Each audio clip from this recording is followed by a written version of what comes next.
제 소개부터 먼저 올려야겠군요. 저는 대한민국 어디서나 흔히 볼 수 있는 삶의 무게에 적당히 찌든 30대 중후반의 유부남입니다. 지금 제가 발을 붙이고 서 있는 이곳은 경기도와 충청도가 서로의 살을 맞대고 있는 경계선, 그 어정쩡한 위치에 자리 잡은 이름 모를 시골 마을입니다. 저는 이곳에서 낡고 허름한 슈퍼마켓 하나를 운영하며 하루하루를 연명하고 있습니다. 사랑하는 아내와 눈에 넣어도 아프지 않을 아이는 번화한 수도권의 아파트에 남겨둔 채 말이죠. 한마디로 정의하자면 저는 주말 부부입니다. 아니, 엄밀히 말하면 주말에만 가장 노릇을 하는 반쪽짜리 남편이자 아빠라고 해야겠네요. 한 달에 2번, 붉은 노을이 산등성이를 넘어갈 때쯤인 토요일, 저녁이 되어서야 부랴부랴 가게 셔터를 내립니다. 그리고 엑셀을 밟아 가족의 품으로 돌아갔다가 일요일 밤이면 다시 이 적막 강산으로 돌아오는 다람쥐, 쳇바퀴 같은 삶을 반복하고 있죠. 제가 이 곰팡내 나는 슈퍼의 주인이 된 지는 이제 막 1년이라는 시간이 흘렀습니다. 불과 1년 전만 해도 저는 넥타이를 매고 10,000원 지하철에 몸을 구겨 넣던 지극히 평범한 대한민국의 직장인이었습니다. 하지만 그 평범함 뒤에는 골마 터질 것 같은 고름이 차 있었죠. 직장이라는 조직은 저를 톱니바퀴 취급했고, 그 중에서도 저를 고용한 사장이라는 작자는 정말이지 인간이기를 포기한 사람 같았습니다. 그의 입에서 나오는 말들은 지시가 아니라 인격살인에 가까웠으니까요. 참고 또 참았습니다. 가장이라는 무게가 어깨를 짓누르고 있었으니까요. 하지만 인간의 인내심에는 한계가 있는 법입니다. 어느 날 팽팽하게 당겨지던 이성의 끈이 툭 하고 끊어져 버렸습니다. 술김도 아니었습니다.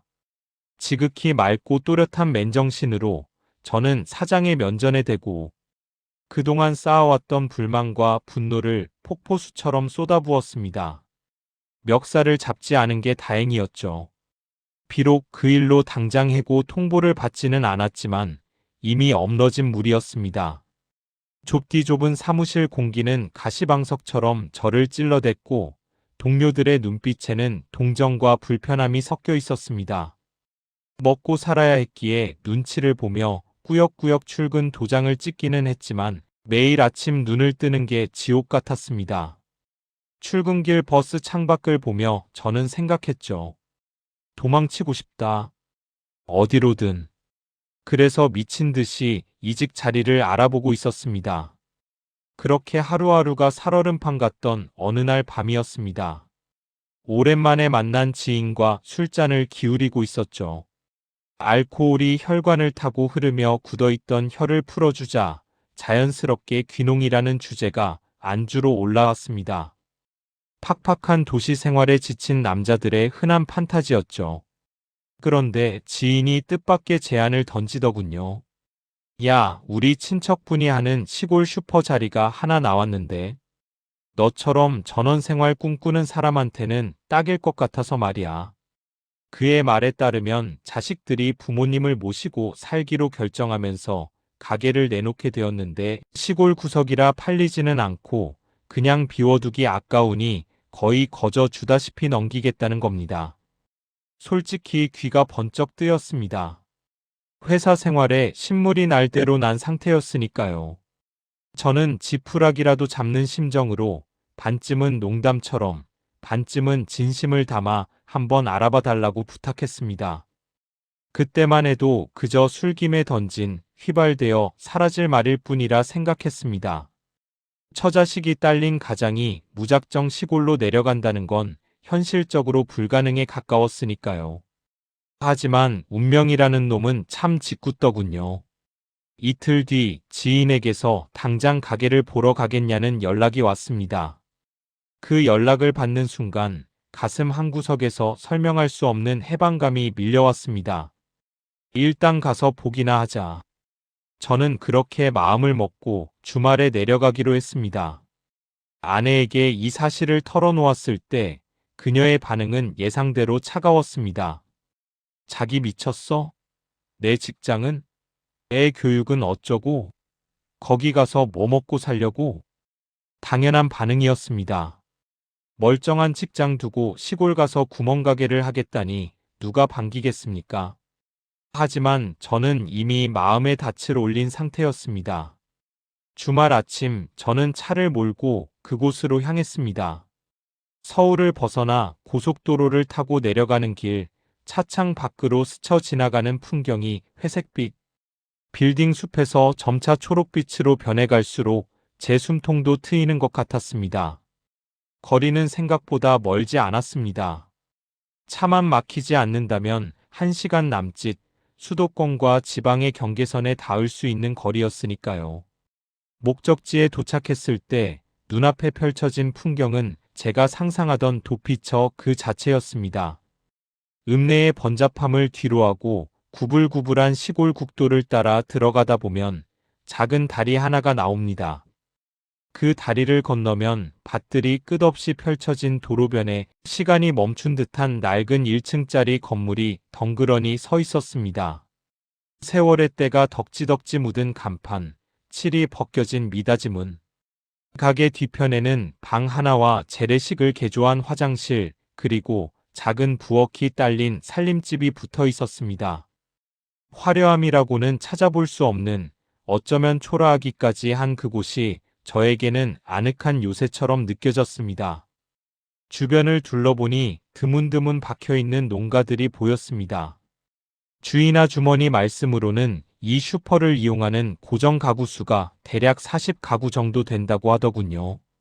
도시의 소음에 지친 저에게 풀벌레 소리만이 가득한 이 한적한 시골 풍경은 치명적인 유혹이었습니다. 순수익은 뭐 못해도 월 200만 원 이상은 꼬박꼬박 나와요. 주인 아주머니의 그 한마디가 결정타였습니다. 제가 대기업 임원처럼 억대 연봉을 받는 것도 아니고 여기서 혼자 아껴 쓰고 벌어들인 돈을 집에 보내준다면 지금보다 수입이 조금 줄더라도 충분히 버틸 수 있을 것 같았습니다. 아니, 돈보다도 저는 이 숨막히는 경쟁 사회에서 벗어나고 싶었습니다. 나름 이런 한적한 곳에서 자연인처럼 살아보고 싶은 로망도 있었고요. 주인 아주머니는 빨리 가게를 처분하고 아들네 집으로 들어가고 싶어 안달이 난 상태였습니다. 젊은 사람이 와서 한다니까 내가 기특해서 그러지. 가게 터 땅값만 줘. 안에 있는 물건이랑 냉장고, 집기들은 다 공짜로 줄 테니까 그냥 몸만 와서 장사해. 파격적인 제안이었습니다. 땅값 정도의 소자본 창업. 실패해도 땅은 남으니 부담이 없었습니다. 머릿속 계산기가 빠르게 돌아갔습니다. 몇 년 정도 여기서 머리를 식히며 요양한다고 생각하자. 아이와 아내 걱정이 안 되는 건 아니었지만 당시에 저는 각박한 도시 생활에 영혼까지 파먹힌 상태라 제 살 길부터 찾아야 했습니다. 가게를 보고 돌아온 후 저는 며칠 밤낮으로 아내를 설득했습니다. 저의 끈질긴 설득과 간절한 호소에 아내도 결국 두 손 두 발 다 들더군요. 탐탁지 않은 표정이었지만 죽어가던 남편이 살 길을 찾겠다는데 어쩌겠습니까? 결국 승낙을 받아냈습니다. 저는 쫓기듯 급하게 자금을 끌어모아 계약을 마쳤습니다. 그렇게 얼마 후 저는 짐가방 하나 달랑 들고 이 시골 마을로 내려와 슈퍼 아저씨가 되었습니다. 믿져야 본전이다. 망하면 땅 팔고 다시 올라가면 그만이다. 라는 배수진을 치고 말이죠. 가게 문을 연 첫 며칠은 제법 활기가 돌았습니다. 슈퍼 주인이 젊은 총각으로 바뀌었다며 하는 소문이 동네방네 퍼졌는지 호기심 어린 눈빛을 한 동네 사람들이 마실 나오듯 가게를 들락거렸습니다. 물건도 사가고 말도 걸어오고 해서 시골 인심 덕분에 굶어 죽진 않겠구나 싶었죠. 하지만 그건 반짝 효과였습니다. 일주일이 지나고 보름이 지나자 가게 문을 여는 딸랑 소리는 점점 뜸해졌습니다. 손님이 뚝 끊긴 오후 시간, 텅 빈 가게에 앉아 윙윙거리는 낡은 냉장고. 소리만 듣고 있는 게 일상이 되었습니다. 몇 시간 동안 개미 새끼 한 마리 얼씬하지 않을 때도 부지기수였죠. 생각해보면 당연한 일이었습니다. 고작 40여 가구. 그것도 허리가 굽은 꼬부랑 할머니, 할아버지가 대부분인 이 마을에서 소비가 일어나면 얼마나 일어나겠습니까? 물론 읍내로 나가기 전까지는 저희 슈퍼가 유일한 보급소였지만 워낙 자급자족에 익숙한 어르신들이라 장사가 신통치 않았습니다. 이 마을의 인구 구조를 파악하는 데는 그리 오랜 시간이 걸리지 않았습니다. 이곳은 고령화라는 단어조차 무색할 만큼 늙어버린 마을이었습니다. 동네 막내라고 불리는 아주머니가 55살이었습니다. 네, 55세요. 몇 년 전만 해도 40대 장년층이 좀 있었다는데 아이들 교육이다 뭐다 해서 다들 읍내나 도시로 떠나버렸다고 하더군요. 제가 파악한 바로는 전체 40가구 중 70대 이상 고령 가구가 10집이 넘고 60대 가구가 20여 집, 그나마 절단은 50대 가구는 고작 7에서 8집 정도였습니다. 시부모를 모시고 사는 집까지 합쳐봐야 전체 인구는 80명에서 90명 남짓. 그마저도 옹기종기 모여 사는 게 아니라 밭과 논을 사이에 두고 드문드문 흩어져 있는 전형적인 산골 마을 형태였죠. 다리 하나 건너 읍내 쪽 마을은 그래도 젊은 사람도 보이고 활기가 좀 돌았지만 제가 있는 이쪽 마을은 마치 세상과 단절된 섬 같았습니다. 대부분이 형제나 사촌으로 얽힌 집성촌이라 폐쇄성도 짙었고요.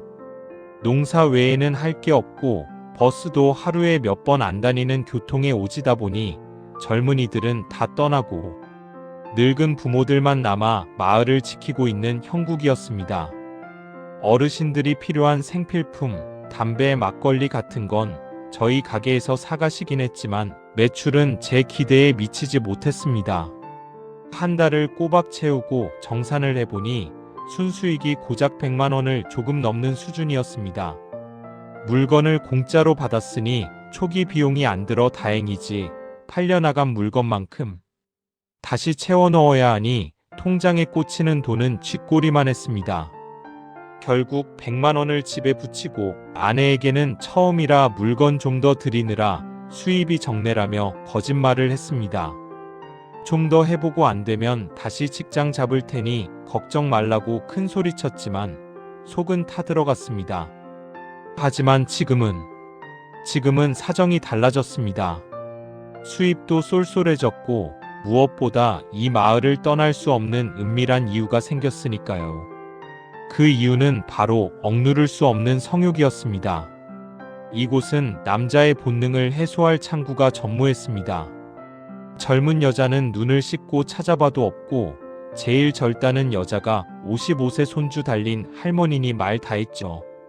눈요깃거리조차 없는 이 척박한 환경에서 제가 할 수 있는 유일한 성욕 처리 방법은 밤마다 방구석에 처박혀 영상을 보며 자위하는 것뿐이었습니다. 읍내에 나가면 젊은 방 내지라도 볼 수 있었겠지만 돈 없는 빈털터리 유부남에게는 그림의 떡이었죠. 해가 지고 어둠이 마을을 집어삼키면 할 일 없는 저는 컴퓨터 앞에 앉아 영상을 틀었습니다. 모니터 속에서 헐떡이는 여자들을 보며 오른손을 움직이는 게 저의 유일한 일과이자 낙이었습니다. 그렇게 하루 이틀, 한 달, 두 달 고립된 생활이 길어지자 제 머릿속 회로가 조금씩 이상하게 꼬이기 시작했습니다. 시장이 반찬이라는 옛말, 그건 진리였습니다. 매일 보는 사람이 쭈글쭈글한 할머니들 뿐이다 보니 어느 순간부터 그 할머니들 중에서도 나름 괜찮아 보이는 사람에게 눈길이 머물기 시작했습니다. 돌이켜보면 가게를 처음 열었을 때부터 징조는 있었습니다. 아이고, 젊은 총각이 이런 시골에 와서 고생이 많네. 할머니들은 그렇게 말하며 제 허벅지를 쓰다듬거나 엉덩이를 툭툭 치곤 했습니다. 처음엔 그저 노인네들의 주책이나 귀여움의 표시라 생각했습니다. 저는 유부남이라고 총각 아니라고 몇 번이나 말했지만 그분들에게 저는 영원한 슈퍼 총각이었습니다. 할아버지들은 저를 사장, 이봐, 총각 제멋대로 불렀지만 할머니들의 호칭은 한결같았죠. 처음엔 별 생각 없이 넘겼던 그 손길들이 영상에 중독되면서부터 다르게 느껴지기 시작했습니다. 결정적인 계기는 우연히 본 일본 영상 한 편이었습니다. 40대 후반에서 50대로 보이는 중년 유부녀가 아들의 친구들에게 속수무책으로 당하는 내용이었는데 그 영상이 제 뇌리에 깊게 박혔습니다. 영상을 보고 난 후 가게에 오는 할머니들을 보며 묘한 상상을 하기 시작했습니다. 나이는 저 배우보다 많지만 구조는 똑같지 않을까? 가능하지 않을까? 그 뒤로는 본물 터지듯 취향이 바뀌었습니다. 일반적인 영상은 시시해졌고 며칠 동안 인터넷을 뒤져 할머니가 나오는 영상만 찾아 헤맸습니다. 아시아 쪽 자료는 빈약했지만 서양 쪽은 신세계더군요. 50대부터 70대까지 백발의 할머니들이 근육질의 젊은 남자들과 뒹구는 영상과 사진들은 저의 왜곡된 욕망에 기름을 부었습니다. 모니터 속 할머니들의 늘어진 살과 주름진 피부를 보며 자위하다 보니 현실의 우리 마을 할머니들도 50대에서 60대 정도면 충분히 먹을 만하겠다는 생각이 들었습니다. 아니, 오히려 끓어오르는 욕구를 자극하는 대상으로 변모했죠. 그렇게 며칠 동안 밤마다 할머니 영상을 탐닉하고 낮에는 가게에 오는 동네 할머니들 중 그나마 상태가 양호한 분들을 눈여겨보며 밤의 상상 속 파트너로 대입했습니다. 미리 말씀드리자면 저희 마을 할머니들 중 50대 중후반 막내 라인부터 60대 중반까지의 할머니가 대략 20명 정도 됩니다. 제 기준에서 성적 대상으로 삼을 수 있는 마지노선이 딱 그 나이대였죠. 그리고 저는 그중 12명을 제 것으로 만들었습니다. 절반이 넘는 숫자네요. 물론 무턱대고 아무나 건드린 건 아닙니다. 비위가 약한 편은 아니지만 그래도 하면서 구역질이 나올 정도면 안 되니까요. 제 나름의 엄격한 심사를 거쳐 진짜 아니다 싶은 분들은 제외하고 가능성 있고 꼴리는 할머니들만 공략했습니다. 놀랍게도 지금까지 시도해서 실패한 적은 단 한 번도 없었습니다. 생각해보세요. 아들뻘, 아니 손주뻘 되는 젊고 팔팔한 남자가 들이대는데 마다할 할머니가 얼마나 되겠습니까? 늙었다고 여자가 아닌 건 아니니까요. 오히려 억눌려왔던 그분들의 욕망이 저보다 더 뜨거웠을지도 모릅니다. 이건 순전히 이 폐쇄적인 시골 마을 기준의 이야기입니다만. 아무튼 저는 그렇게 낮에는 친절한 슈퍼 총각으로 밤에는 할머니들을 상상하며 자위하는 변태적인 이중 생활을 즐겼습니다. 미친놈처럼 보일 수 있겠지만 어쩌겠습니까? 혼자 사는 남자가 이 적막한 곳에서 미치지 않고 버티려면 뭐라도 해야 했으니까요. 저도 원래 이런 취향은 아니었습니다. 환경이 사람을 만든다고 넘치는 성욕과 고립된 현실이 저를 이렇게 적응시킨 거죠. 그러던 중 작년 늦가을 낙엽이 우수수 떨어지고 찬 바람이 불기 시작할 무렵 드디어 첫 거사를 치르게 되었습니다. 저의 첫 상대는 순자이라는 이름을 가진 어머님이었습니다. 59년생 돼지띠. 마을에서는 새댁 소리를 들을 만큼 막내 축에 속하는 분이었죠. 물론 정확한 나이와 이름은 나중에 몸을 섞고 나서야 알게 된 것이고 그때까지는 그저 제 자위 상상 속에 등장하는 여러 캐릭터 중 하나일 뿐이었습니다. 순자 어머님은 촌사람 치고는 키가 크고 골격이 장대했습니다. 피부는 밭일로 인해 까무잡잡하게 그을려 있었고 펑퍼짐하다기보다는 전체적으로 살집이 단단하게 잡힌 육덕진 스타일이었습니다. 얼굴은 평범했지만 눈매가 살짝 치켜 올라가 사나워 보이는 인상이었죠. 하지만 요즘 세상에 환갑도 안 된 나이면 할머니라 부르기 민망한 아직 여자 태가 남아있는 나이였습니다. 그날 점심 저는 가게 안쪽 방과 문지방 사이에 걸터 앉아 라면을 끓여 먹고 있었습니다. 후루룩 면발을 넘기는데 가게 미닫이 문이 드르륵 열리는 소리가 났습니다. 고개를 들어보니 순자 어머님이더군요. 평소에도 물건을 사면서 은근슬쩍 제 허벅지를 쓸어내리거나 의미심장한 눈웃음을 흘리며 추파를 던지던 분이라 내심 긴장과 기대가 동시에 되었습니다. 어머님, 안녕하세요. 식사는 하셨어요? 응, 우리 슈퍼 총각 밥 먹나 보네. 냄새가 구수하니 좋네. 네, 대충 때우고 있어요. 뭐 필요한 거 있으세요? 응, 정구가 나갔는지 깜빡거려서 정구도 사고 뭐 요깃거리 좀 사려고 왔지. 아, 네. 잠시만요. 제가 찾아드릴게요. 제가 젓가락을 내려놓고 일어나려 하자 순자 어머님은 손사래를 치며 저를 만류했습니다. 어유, 앉아. 먹던 거 마저 먹어.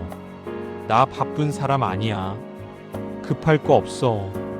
다시 한번 엉덩이를 때려 했지만 어머님은 굳이 제 어깨를 누르며 앉히더군요.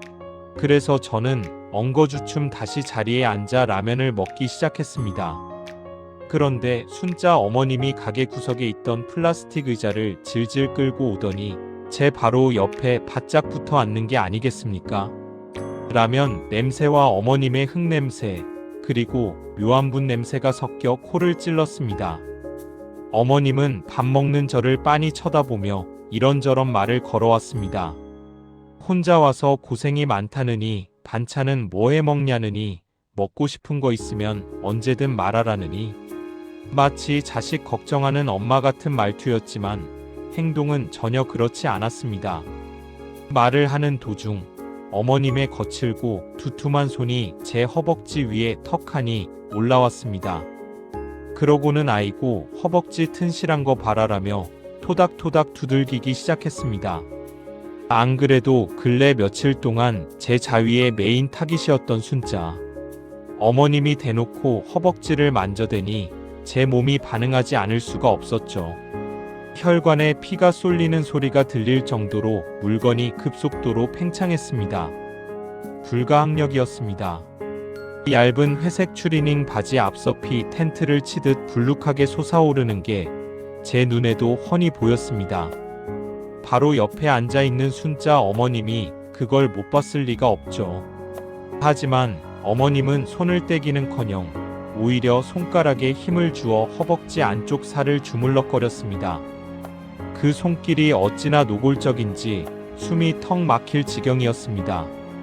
저는 에라 모르겠다 하는 심정으로 혹시나 하는 마음에 간이라도 보자는 생각으로 몸을 어머님 쪽으로 비틀며 다리를 살짝 더 벌려 내밀었습니다. 그러자 제 허벅지 위를 배회하던 어머님의 손이 미끄러지듯 자연스럽게 제 가랑이 사이 가장 깊숙한 곳으로 파고들었습니다. 어머님의 투박한 손가락 끝이 살짝 제 끝을 스쳤습니다. 찌릿한 전율이 척추를 타고 올랐습니다. 총각, 많이 외롭지? 순자 어머님이 낮게 깔린 목소리로 물어왔습니다. 그 목소리에는 물기가 어려 있었습니다. 저는 아무 대답 없이 그저 어머님 쪽으로 묵직해진 아랫도리를 더 들이밀었습니다. 입으로 한번 해요라고 말하기엔 못하고 말보다는 몸으로 확실한 의사표현을 한 거죠. 제가 몸을 밀착시키자 어머님은 슬쩍 손을 들어 올렸다가 툭 내려놓으면서 추리닝 위로 터질 듯 부풀어 오른 제 물건을 덥석 감싸 쥐었습니다. 어머나, 세상에. 작은 탄성과 함께 어머님은 커다랗게 성난 제 물건을 위아래로 살살 아주 능숙하게 문질러대기 시작했습니다. 손바닥의 열기가 바지 천을 뚫고 전해졌습니다. 나이는 먹었어도 여자 아니 암컷의 본능은 살아있구나 싶더군요. 그곳을 만지는 어머님의 얼굴을 곁눈질로 보니 시선은 가게 입구 쪽을 향해 있었습니다. 문을 열어둔 채라 혹시 누가 들어오나 망을 보고 있는 거였죠.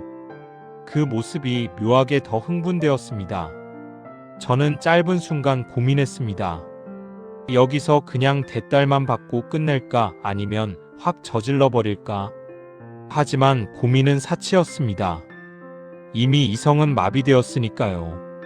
저는 젓가락을 던져버리고 순자 어머님의 팔목을 낚아채 일으켜 세웠습니다. 어머, 깜짝이야. 왜? 밥 다 먹었어? 아니요. 밥이 문제예요? 이리 좀 와보세요. 저는 거칠게 숨을 몰아쉬며 어머님의 팔을 잡아 끌어 제 방 안쪽으로 들어오게 했습니다. 아휴 총각 왜 이래 이건 와봐. 순자 어머님은 입으로는 튕기는 척했지만 다리는 제 힘에 이끌려 순순히 방 문지방을 넘고 있었습니다. 붉게 상기된 얼굴에는 당황스러움보다는 기대감과 부끄러움이 뒤섞인 야릇한 표정이 역력했습니다.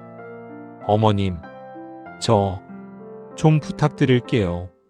죽을 것 같아요.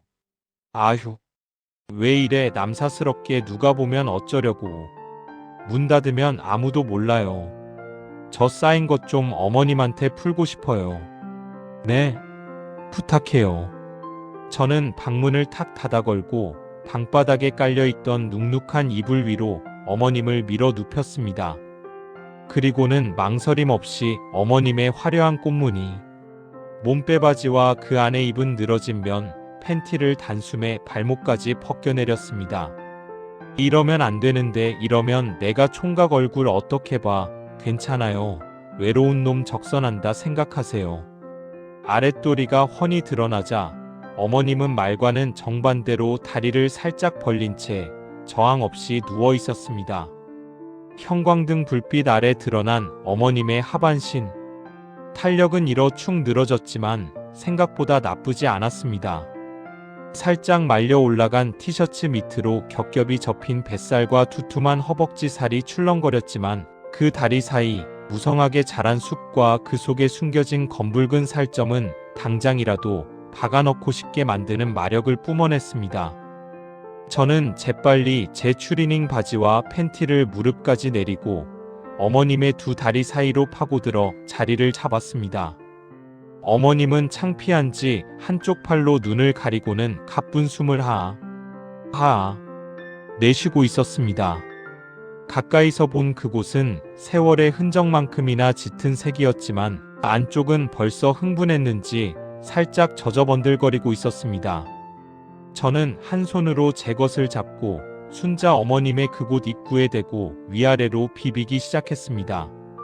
미끌거리는 것과 함께 뜨거운 살덩이가 맞닿자 어머님의 허리가 움찔 튀어 올랐습니다. 저는 끝을 입구에 맞추고 허리에 힘을 주어 밀어넣기 시작했습니다. 나이가 있어서인지 아니면 오랜만에 관계라 그런지 입구가 꽤나 뻑뻑했습니다. 마치 마른 장작을 비집고 들어가는 느낌이었죠. 저는 단단히 잡고 앞뒤로 조금씩 집요하게 허리를 움직여 키를 텄습니다. 뻑뻑한 와중에도 제 거대한 분신은 조금씩, 아주 조금씩 어머님의 몸속으로 잠식해 들어갔습니다. 후에 다른 할머니들과 경험하며 느낀 거지만 확실히 연세가 있으신 분들은 애액이 부족한 경우가 많습니다. 그래서 초반 진입이 힘들죠. 하지만 일단 박아대기 시작하면 여자는 여자입니다. 결국 마르지 않는 샘처럼 물이 터져나와 윤활유 역할을 해주니까요. 어느새 반쯤 들어갔습니다. 저는 어머님의 양쪽 무릎을 잡고 활짝 벌린 뒤 본격적으로 허리를 튕기며 펌프질을 시작했습니다. 아유 이러면 안 되는데 어후. 순자 어머님의 입에서 억눌린 신음이 터져나오기 시작했습니다. 조금씩 전진하던 것이 마침내 뿌리까지 턱하고 박히자 어머님의 그곳에서도 봇물 터지듯 물이 흘러나와 뻑뻑했던 움직임이 한결 부드러워졌습니다. 찌걱찌걱 살과 물이 섞이는 음탕한 소리가 방 안을 채웠습니다. 나이 먹은 쪼임은 제법 훌륭하더군요. 저는 천천히 박아대며 어머님의 윗도리를 목까지 걷어 올렸습니다. 순자 어머님의 몸이 워낙 육덕진 편이라 그 가슴이 어떻게 생겼는지 너무나 궁금했거든요. 어머님은 몸을 살짝 들어 제가 옷을 벗기는 걸 도와주셨습니다. 불에 지어 끈을 풀자 묵직한 유방이 툭 하고 떨어졌습니다. 역시나 처지긴 했지만 크기는 상당했습니다. 그리고 그 다음으로 제 눈을 사로잡은 건 겨드랑이 털이었습니다. 도시 여자들처럼 제모 따위는 하지 않은 수북한 겨드랑이 털. 그 원초적인 모습에 묘한 배덕감이 들었습니다. 처음엔 좀 거북했지만 지금은 그 털마저도 시골 아낙네의 매력으로 느껴질 만큼 적응해버렸죠. 저는 어머님의 출렁이는 가슴을 양손으로 꽉 움켜쥐고 주물러대며 허리짓에 박차를 가했습니다. 소나기에 꽉 차는 묵직한 그립감은 끝내줬지만 차마 입을 대고 빨기는 좀 그렇더군요. 저는 그저 가슴을 반죽하듯 주무르며 밑으로는 열심히 펌프질을 해댔습니다. 어후 나 어쩌면 좋아 미치겠네. 순자 어머님의 주름진 얼굴에 황홀경이 번졌습니다. 눈이 반쯤 풀린 채 입을 해벌리고 신음을 토해내는 모습. 방 안에는 땀 냄새와 방꽃 냄새, 그리고 두 남녀의 거친 숨소리와 살길이 부딪히는 탁, 탁 소리만이 가득 찼습니다. 한참을 박아대다 보니 슬슬 사정감이 몰려오기 시작했습니다. 저는 체위를 바꿔 뒤치기로 끝을 보고 싶었습니다. 어머님 엎드려 보세요. 저는 곧장 빼고 어머님을 엎드리게 했습니다. 펑퍼짐한 엉덩이가 제 눈앞에 펼쳐졌습니다. 저는 그 뒤태를 감상할 새도 없이 바로 깊숙이 박아버렸습니다. 어후야 이러면 너무 깊어. 아흑 어으응 좋아요. 네. 응 나야 좋지 좋은데. 슈퍼 총각한테 미안해서 그렇지 아후 아으 미안하긴요. 저도 좋아요. 어머님 끝내주는데요. 뭘 아응 나도 너무 좋아. 어흐응. 어머님의 두툼한 허리살을 양손으로 꽉 잡고 미친 듯이 펌프질을 해대자 다시금 강렬한 사정감이 척추를 타고 뇌를 강타했습니다. 어머님은 이불에 얼굴을 파묻은 채 주먹을 꼭 쥐고 격렬한 움직임을 온몸으로 받아내고 있었습니다. 어머님, 저 쌀 것 같아요. 저는 마지막 피치를 올려 쾅 박아댄 뒤 순자 어머님의 가장 깊숙한 곳에 뜨거운 것을 왈칵 쏟아부었습니다. 제가 사정하며 몸을 떨 때 밑에 깔린 할머니의 몸도 동시에 파르르 떨리는 게 느껴졌습니다. 저는 어머님의 엉덩이에 제 골반을 딱 붙인 채 마지막 한 방울까지 제 분신들을 남김없이 쏟아냈습니다. 흐응 아응. 안에서 울컥울컥 쏟아져 나갈 때마다 순자 어머님의 입에서는 끊어질 듯한 신음이 새어나왔습니다. 등을 보이고 있었지만 제 것을 꽉 조여대며 한 방울이라도 더 짜내려는 그곳의 움직임을 통해 어머님이 느끼는 쾌락이 고스란히 전해져 왔습니다. 격정적인 시간이 지나고 저와 어머님은 한동안 엉킨 채 거친 숨을 골랐습니다. 하지만 그 여운이 가라앉자 현실 감각이 돌아오면서 씁쓸함이 밀려오더군요. 소위 말하는 현자 타임이 온 거죠. 내가 지금 뭐 한 거지? 엄마뻘 되는 여자랑. 자괴감이 들었지만 이미 엎질러진 물이었습니다. 무엇보다 오랫동안 묵혀왔던 성욕이 해소되니 눈앞에 엎드린 채 헐떡이고 있는 순자 할머니가 갑자기 부담스러워졌습니다. 빨리 내보내고 싶었죠. 혹시 누가 오기라도 하면 큰일이니까요. 저는 옆에 굴러다니던 두루마리 휴지를 둘둘 말아뜯어서 뽑아내며 어머님께 건넸습니다. 질척하게 젖은 것이 빠져나오자 뽕하는 민망한 소리가 났습니다. 이거 닦으세요. 어머님은 부끄러운지 고개도 못 들고 휴지를 받아 그곳을 닦았습니다. 오늘 일은 비밀인 거 아시죠? 아이고 걱정 마. 내 입이 얼마나 무거운디. 저는 대충 닦고 옷을 챙겨 입었습니다. 순자 어머님도 주섬주섬 몸빼바지를 입고는 머리를 매만지더니 방문을 살짝 열고 밖을 살폈습니다. 다행히 가게에는 아무도 없었습니다. 총각 그럼 다음에 봐. 오늘 일은 평생 비밀이야. 무덤까지 가져갈 겸. 네 그럼요. 조심히 가세요. 아휴 앞으로 슈퍼 총각 얼굴 민망해서 어떻게 보려나 모르겠네. 에이 그러지 마세요. 편하게 하세요. 그럼 나 갈게. 쉬어. 그렇게 붉어진 얼굴로 황급히 가게를 빠져나가던 순자 어머님. 내 얼굴을 어떻게 보냐며 걱정하던 그 모습은 가식이었을까요? 아니면 본능 앞에서의 내숭이었을까요? 그 걱정이 무색하게도 순자 어머님은 바로 다음날 저녁에 또 가게를 찾아왔습니다. 빈손이 아니었습니다. 양손에는 김치며 나물이며 밑반찬이 담긴 통을 바리바리 들고서 말이죠. 총각, 밥은 먹었어? 반찬 좀 가져왔는데 냉장고에 넣어줄게. 뻔하디 뻔한 핑계였지만 싫지 않았습니다. 그렇게 자연스럽게 방으로 들어온 순자 어머님과 저는 또 한 번 엉켜붙어 신나게 떡을 쳤습니다. 어제보다 더 농밀하고 더 대담하게 말이죠.